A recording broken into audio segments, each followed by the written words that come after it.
Hello, and welcome to yet another time with Samuel, this educational influencer. We can call it edutainment. Well, on today's, we're going to be talking about why your kids don't listen. So please forgive me, I'm using the word kids. There are some persons that don't like using the word kids. They prefer children, but please, for the purpose of fluency, I'm gonna use the word kids. Okay, why your kids don't listen and how to change that. Have you ever found yourself saying, "My kids just don't listen"? Well, maybe you've asked them to clean up, turn on the TV, or get ready for bed, and they completely ignore you, or worse, they argue back. It's frustrating, right? I have a toddler. I'm also thinking about her while giving this talk. You're not alone. Yeah, every parent at some point struggles with this. But here's the good news, your kids can listen if we know how to communicate with them effectively. So, in this video, we'll break down why kids don't listen, common parenting mistakes, and practical steps you can take starting today. By the end of this video, you have tools to make communication in your home smoother, calmer, and more effective. You ready? Let's get started. Now, let's start with the big question. Why don't kids listen? It's easy to assume they are being difficult or defiant, but the truth is there are real reasons behind their behavior. Brain development and attention span. Now, young children's brains are still developing and their attention span is much shorter than ours. So that's why when you tell them something, they look at you and they're like, okay, yes, I've listened to you. Sit down there. They'll sit down. But in the next 2 minutes, you check back and you notice that they've actually gone to a zone where like, did I just tell you to sit down there? Actually, they've actually forgotten what you told them 2 minutes ago because of their brain development. Okay, so they have short, so you get to repeat, that instruction all the time, right? Number two, too many instructions rather. So can you see because of their short attention span, so you get to repeat, you throw multiple requests at them, so they just shut it down. It's just like when you are, working with a machine or your phone, and you've gone, you've hit so many tasks, so many actions, so many tasks, and the next thing is like you just it freezes or it freezes rather, and like because of too many instructions, too many tasks. That's just them. Do this, don't do this, don't do this, do this. And like, to me, in my head, I was just like, which one should I even do at all? Okay. So, lack of emotional connection. So sometimes you notice that your kids get to look at you while you're talking to them. Now they're looking for that emotional connection. Okay, they want they listen more to those they feel close to. So they're looking at you and you're shouting, you're yelling, you're screaming, and like this thing, like my toddler, you do that. The next thing she just look at you, and while she's looking at you, she's already wailing from her stomach, and the next thing you start seeing her tearing up. Okay, so next one is mixed messages and inconsistency. So saying one thing but doing another thing confuses them. So stick to one. Stick to something.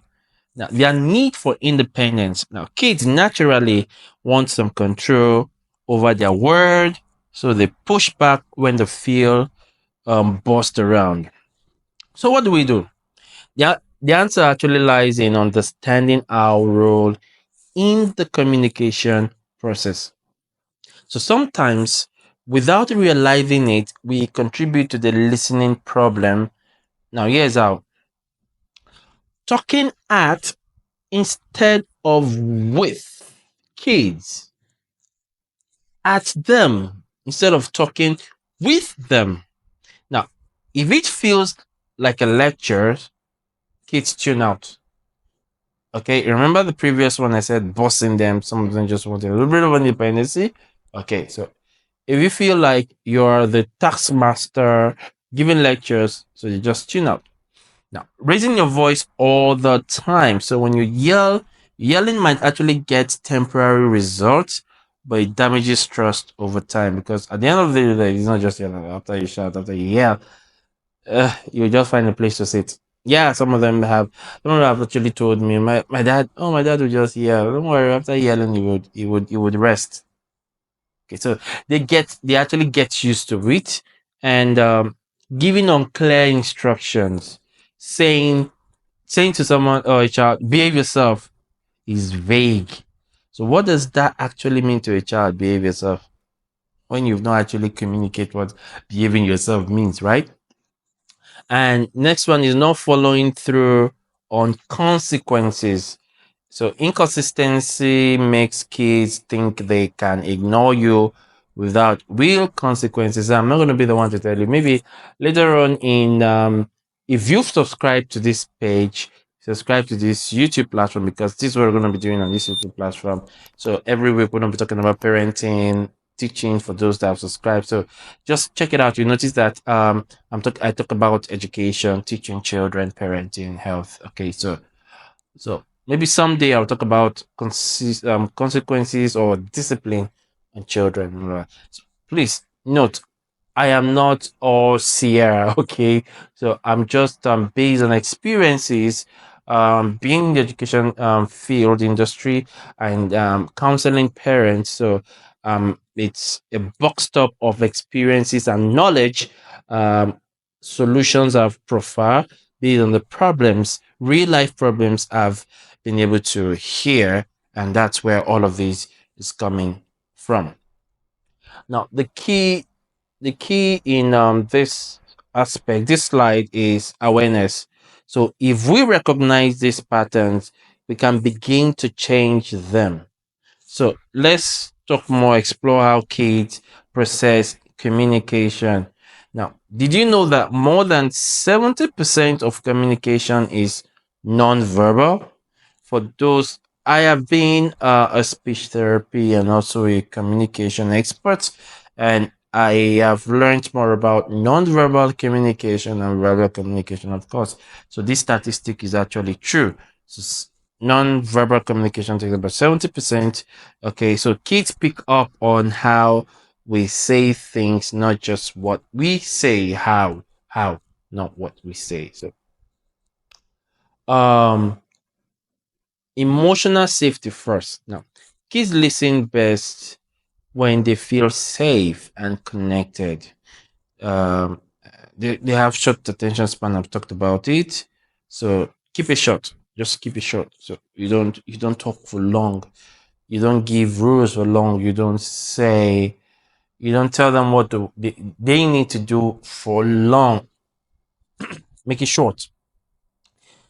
Now, the power of tone and body language. So, if we sound angry or impatient, they react defensively. Okay, so tone down, tone it down. Of course, you are the boss, but there are ways you, as the boss, need to speak with them. Remember, we're talking about how kids process communication. Okay, the psychology of listening with kids. Mirror neurons. Okay, so children learn by watching and copying, imitating us. So how we listen to them teaches them how to listen to us. I'm going to say that again. How we listen to them teaches us, or teaches them rather, how to listen to us. How we listen to them teaches them how to listen to us. So it's a mirror kind of, okay, because most especially they stay within their house. Okay, so they are imitating us. Another the phrase charity begins from home, and bad characters, and that's why when children misbehave outside, most of the times they blame the parents because they feel the parents are actually the originator of their behavior. Okay, so The mirror neurons happen or take effect in the house. So, how do we give instructions that actually stick? Let's move on to the next one, which is the act of giving instruction that kids will follow. Now, here's the secret: it's not just what you say, but how you say it. So, on how you say it, you need to be clear and specific. Instead of saying behave, why don't you just say, please use your inside voice? See, as a parent, you need to use. I'm an educator and also a parent, so I've learned to use vocabs if I am not using my indigenous language. Using English, I'm using some vocabs that, you know, they need to just turn back and like, what did you just say? Okay, I want to learn that word. Okay, because the next time you're having a discussion, you're bringing out that word and it has stuck into the memory. Okay, so not just random words they have, they have heard all the time. Keep it short and simple. Long explanations overwhelm kids. Get on their level. Squatting down to eye level improves engagement. Oh, yeah. Okay. As an educator, we've been trained that, oh, get to their level, sit on their, their chair, roll on the floor. Parents, that's what teachers do. Yeah, so you do that. Okay. Use positive language instead of saying stop running. Oh, come on, Peter, please walk, walk. Okay, walk.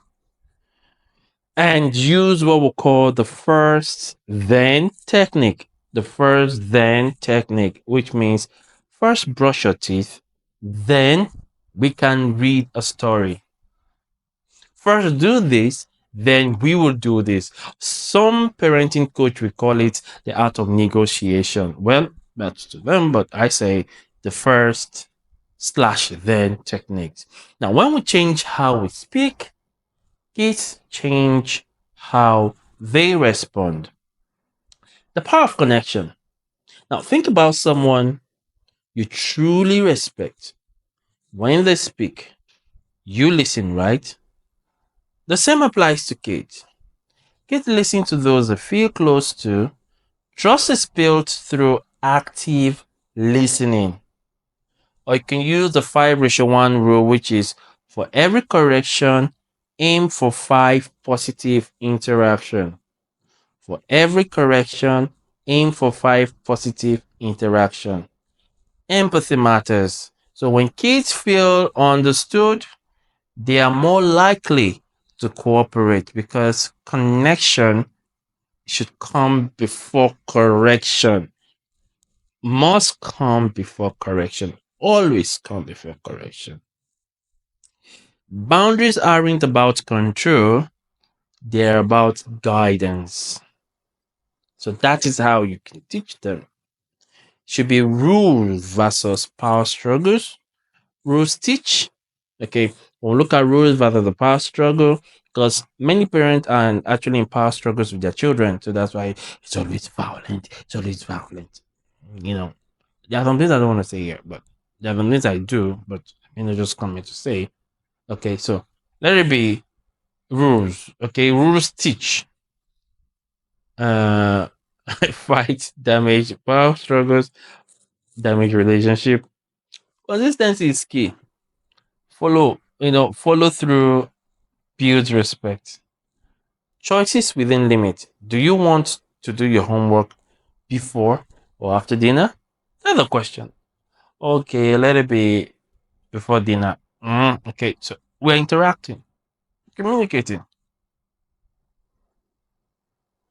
Natural consequences work better than threats.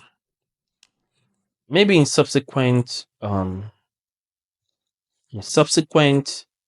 topics, because we're going to be doing this every week. So definitely that means you need to subscribe to this page. Please subscribe and share. You need to, really need to. Don't worry about my face. You need to subscribe. And this is my real voice, so this is not AI. Okay, so I'm human. I'm talking, and you can hear I'm laughing. Okay, so well, the next one is stay calm and firm. The less reactive you are, the more kids listen. Boundaries done right lead to cooperation, not conflict. Not conflict. So let's look at practical strategies for everyday listening. Number one, the 10-second pause.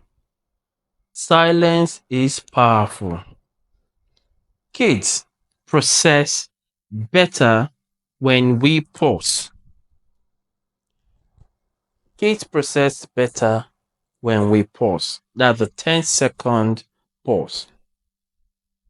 Number two, you can use humor and playfulness. That is, lightheartedness reduces resistance. Then another practical strategy you can use is time in instead of time out.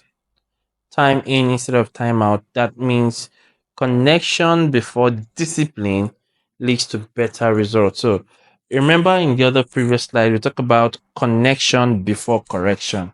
Okay, so connect before you discipline, it leads to better result. Another practical aspect is model good listening. Model good listening. If we want kids to listen, we must listen too. If we want kids to listen, you must listen.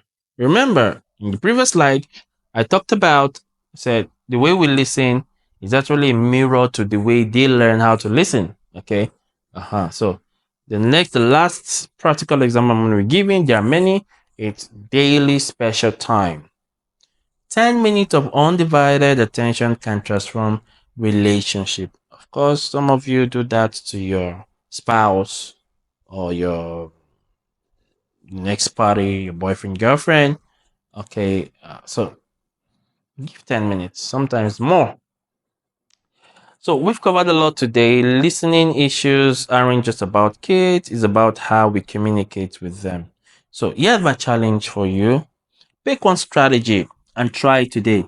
Maybe it's using positive language, pausing before repeating yourself, or spending 10 minutes of special time with your child.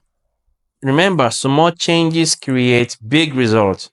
So let me know in the comments which strategy you will try first. And if you found this helpful, like I said, please don't forget to like, share, and subscribe. Let's raise great listeners together. I'll be reading your thoughts in the comment section.